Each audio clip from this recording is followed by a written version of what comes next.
Au XIe siècle, un tiers des chrétiens du monde vivaient dans l'Asie et un dixième des chrétiens vivaient en Afrique. C'est vraiment triste que les gens continuent de penser que le christianisme est européen. Le christianisme est né au Moyen-Orient et durant ces premiers siècles, il y a eu les plus grands centres, puis des églises et monastères prestigieux en Syrie et en Palestine et Mésopotamie. En fait, Mésopotamie veut dire entre deux fleuves, c'est-à-dire le Tigre et l'Euphrate. Par exemple, dans le livre The Lost History of Christianity, Philip Jenkins dit qu'avant que Saint Benoît ne formât son premier monastère, avant la date probable du roi britannique Arthur, des sièges nestoriens existaient déjà à Nishapur et à Tus dans le Khorasan. Ça, c'est dans le nord-est de la Perse et à Rai. Avant que l'Angleterre n'ait son premier archevêque de Canterbury, peut-être avant même que Canterbury n'ait sa première église chrétienne, l'église nestorienne avait déjà des métropolitains à Merv et à Hérat.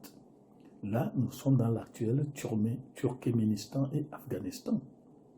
Et des églises existaient déjà dans le Sri Lanka et à Malabar. Et avant que le roi Venceslas ne règne sur la Bohême chrétienne, avant que la Pologne ne soit catholique, les sièges nestoriens existaient déjà dans Bukhara, Samarcande et Patna. Donc voilà, les premiers chrétiens orientaux écrivaient et pensaient en syriaque, une langue étroitement proche de l'araméen que Jésus et ses disciples auraient utilisé. Au XIe siècle, un tiers des chrétiens du monde vivaient dans l'Asie et un dixième des chrétiens vivaient en Afrique.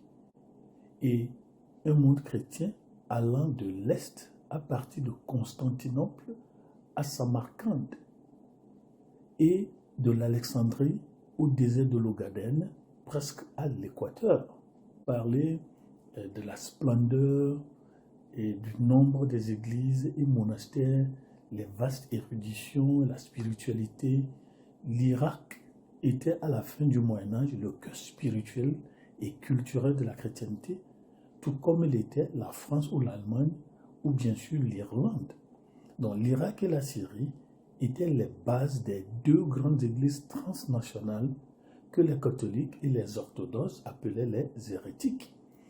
Bien au Moyen-Âge, les fortes présences chrétiennes dans le Moyen-Orient, c'était dans les villes irakiennes qui ont des renommées actuelles, par exemple Basra, Mossoul, Kirkouk et Tikrit, et qui est le village ou bien la ville de naissance de Saddam Hussein, était un centre croissant pendant plusieurs siècles, même après l'arrivée de l'islam.